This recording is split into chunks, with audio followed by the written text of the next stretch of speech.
Salam əziz izləyicilər. Bugünkü mövzumuz Epstein sənədləridir. Bu hekayə bir adla başlayır, bir sənədlə davam edir və yüzlərlə səhifəli məhkəmə materialları ilə ağırlaşır. Adı Jeffrey Epstein.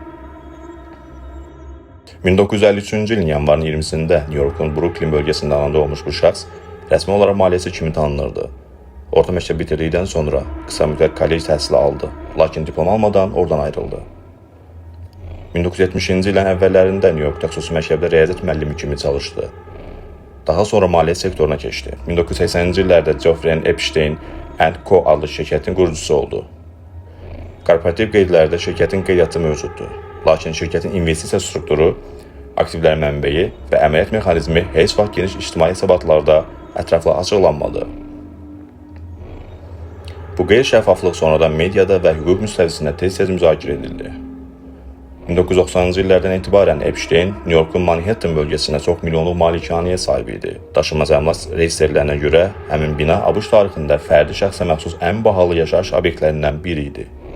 Bundan başqa, ABŞ Virginia adalarında Little St. James adasının da onun mülkiyyətində olduğu rəsmi sənədlərlə təsdiqlənib. 2005-ci ilə qədər bu ad ictimaiyyət üçün geniş şəkildə mübahisəli deyildi. 2005-ci ilin mart ayında Florida ştatının Palm Beach şəhərində bir valideyn polisə müraciət etdi. İddia edilirdi ki, azyaşlı qız Epstein tərəfindən evinə çağırılıb və orada qeyri-qanuni cinsi xarakterli hərəkətlərə məruz qalıb. Palm Beach polis idarəsi araşdırmaya başladı. Polis sənədlərinə görə qısa müddətdə çox saylı azyaşlı qızın ifadəsi toplandı. Yaş aralığının 14-16 olduğu qeyd edilirdi. 2006-cı ildə Florida ştat prokurorluğu iş üzrə ittiham irəli sürdü. İş federal səviyyəyə ötürüldü. ABŞ-ın Cənub Florida üzrə federal prokurorluğu araşdırmaya qoşuldu.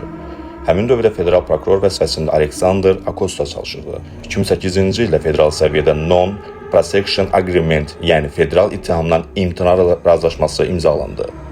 Bu sənəd rəsmi məhkəmə qeydlərində mövcuddur.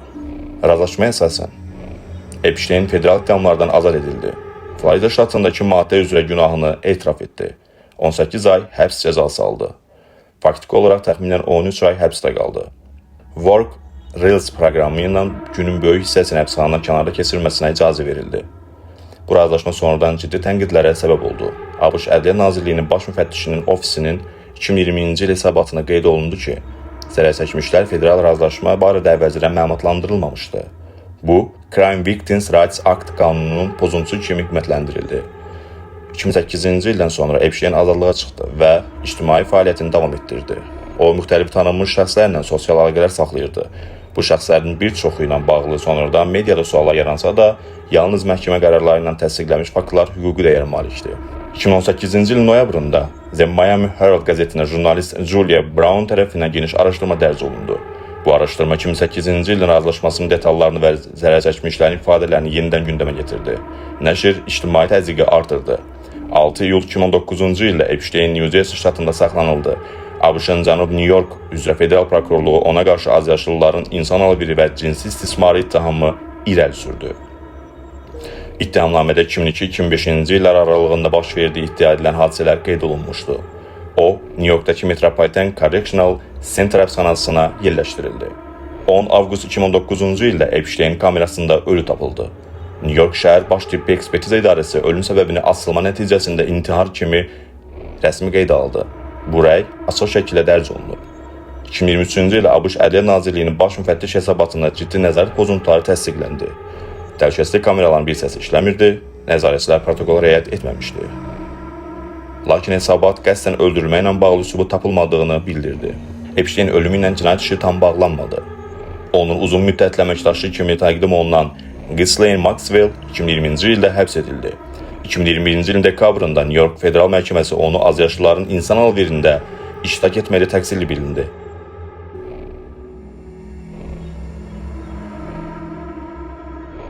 (2022-ci ildə 20 il həbs cəzası verildi. Bu hökm rəsmi məhkəmə qərarıdır və hüquqi qüvvəyə malikdir. 2024-cü ilin yanvarında New York Federal Məhkəməsinin qərarı ilə əvvəl məxfi sənədlər ilə saxlanılan bir sıra faktlar açıqlandı. Bu sənədlər Jane Doe 1 və Ghislaine Maxwell işi çərçivəsində qorunurdu. Açıqlanan materiallarda müxtəlif tanınmış şəxslərin adları hallanırdı. Hüquqi prinsipə əsasən sənəddə adın çəkilməsi həmin şəxsin cinayət törətdiyini sübut etmir. Epstein işi bir neçə mühüm sistem sualını ortaya çıxardı. Federal razılaşmaların şəffaflığı necə təmin olunmalıdır? Zərərçəkmişlərin məlumatlandırılma hüququ hansı mexanizmlə qorunur? Yüksək riskli məhbusun təhlükəsizliyi niyə pozuldu? Media araşdırmasının hüquqi prosesi təsiri nə qədərdir? 2009-cu ildə Aleksandr Acosta ABŞ Əmək naziri vəzifəsindən istifa verdi. O, 2008-ci il razılaşmasını müdafiə etsə də, ictimai və siyasi təzyiq artmışdı.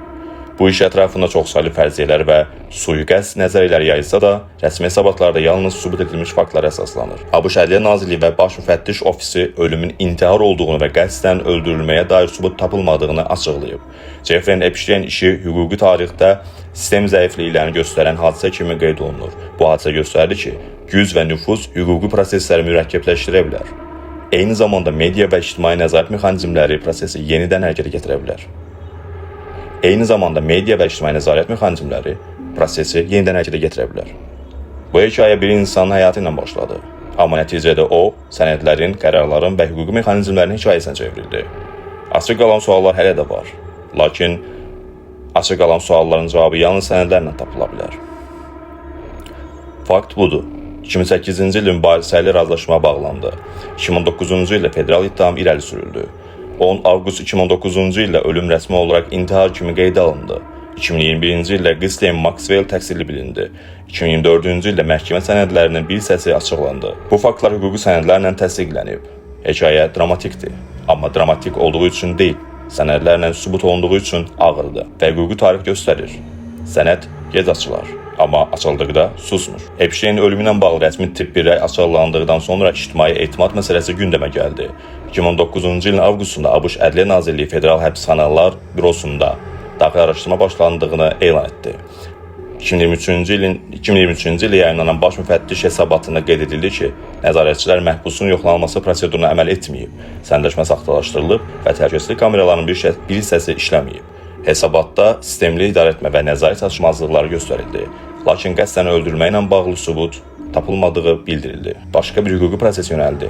Zərərçəkmişlərin mülki iddiaları. Epstein ölümündən sonra onun əmlakı üzərində nəzarət üçün məhkəmə tərəfindən icraçılar təyin edildi.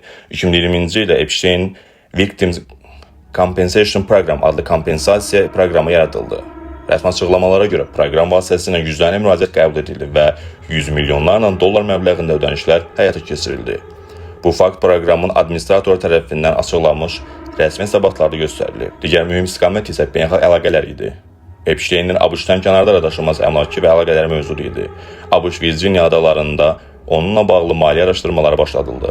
2020-2023-cü illərdə ABŞ Virginia adaları hökuməti bir neçə mülki iddia qaldırdı və maliyyə qurumları ilə hüquqi razılaşmalar əldə olundu. Bu razılaşmaların məbləğləri və şərtləri açıq məhkəmə sənədlərində yer alır. 2021-ci ilin dekabrında New York Federal Məhkəməsində keçirilən məhkəmə prosesi nəticəsində Ghislaine Maxwell azyaşlıların insan alverində iştirak etməklə təqsirli bilindi. 2022-ci ilin iyununda hakim ona 20 il həbs cəzası verdi. Hökmün mətnində məhkəmə zərərçəkmiş ifadələrini və təqdim olunan sübutlara əsas götürdüyünü qeyd etdi. Bu hökm ABŞ Federal Məhkəmə sistemində qüvvəyə minmiş qərardır. 2024-cü ilin yanvarında New York Federal Məhkəməsi əvvəllər Jane Doe 1 və Ghislaine Maxwell işi çərçivəsində məxfi saxlanılan sənədlərin bir hissəsinin açıqlanmasına qərar verdi. Sənədlər mərhələli şəkildə dərc edildi. Bu materiallarda müxtəlif ictimai fiqurların adları hallanırdı. Lakin məhkəmə sənədlərinin özündə də vurğulanırdı ki, adın qeyd edilməsi cinayət məsuliyyəti demək deyil. Hüquqi baxımdan yalnız məhkəmə qərarı ilə təqsir təsdiqlənə bilər. Epstein işi eyni zamanda maliyyə institutlarının roluna dair suallar doğurdu. 2023-cü ildə bir neçə böyük bankla bağlı mülki iddialar üzrə razılaşmalar əldə edildi. Məhkəmə sənədlərində göstərilir ki, bu razılaşmalar məsuliyyətin etirafı deyil, hüquqi mübahisənin qarşılıqlı razılaşma ilə başa çatdırılmasıdır. Bu hüquqi fərq sənədlərdə açıq şəkildə göstərilib. Federal sistem baxımından isə ən ciddi nəticələrdən biri həbsxana nəzarət mexanizmlərinin yenidən qiymətləndirilməsi oldu. ABŞ Ədliyyə Nazirliyi nəzarət prosedurlarına dəyişikliklər edildiyini və daxili audit mexanizmlərinin gücləndirildiyini bildirdi. Bu məlumatlar rəsmi press relizlərdə açıqlanıb. Bu işin psixoloji tərəfi də diqqət çəkir. Zərərçəkmişlərin məhkəmədə verdiyi ifadələr federal protokollarda sənədləşdirilib. Həmin ifadələrdə illərlə davam edən susqunluq, qorxu və sosial təzyiq təsvir edilir. Məhkəmə qərarlarında bu ifadələr hökmün əsaslandırılmasında mühüm rol oynayıb. İctimai müzakirələrdə ən çox səslənən suallardan biri budur. 2008-ci ildə bağlanmış federal razılaşma necə mümkün oldu? 2020-ci ildə baş müfəttiş hesabatına göstərilir ki, həmin razılaşma prokurorluq səviyyəsinə qəbul edilmiş qərar idi və daxili prosedurlar formal olaraq icra olunmuşdu. Lakin zərərçəkmişlərin məlumatlandırılması öhdəliyi yerinə yetirilməmişdi. Bu fakt rəsmi sənədlərlə təsdiqlənib. 2019-cu ildə həmin dövrdə federal prokuror olmuş Aleksandr Kosta ABŞ əmək naziri vəzifəsindən istefa verdi. O açıqlamasında 2008 razılaşması müdafiə etdiyini bildirsə də, ictimai təzyiq fonunda istefa qərarı verdi. Bu fakt rəsmi hökumət açıqlanması ilə təsdiqlənmişdi. Epstein işi hüquqi tarixdə bir neçə səbəbə görə xüsusi yer tutur.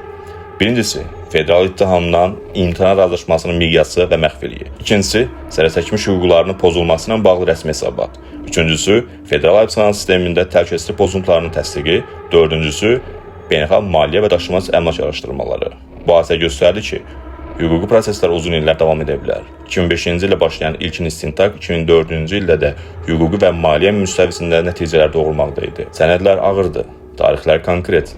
Adlar rəsmi protokollarda qeyd olunub. Lakin hüquqi prinsip dəyişmir.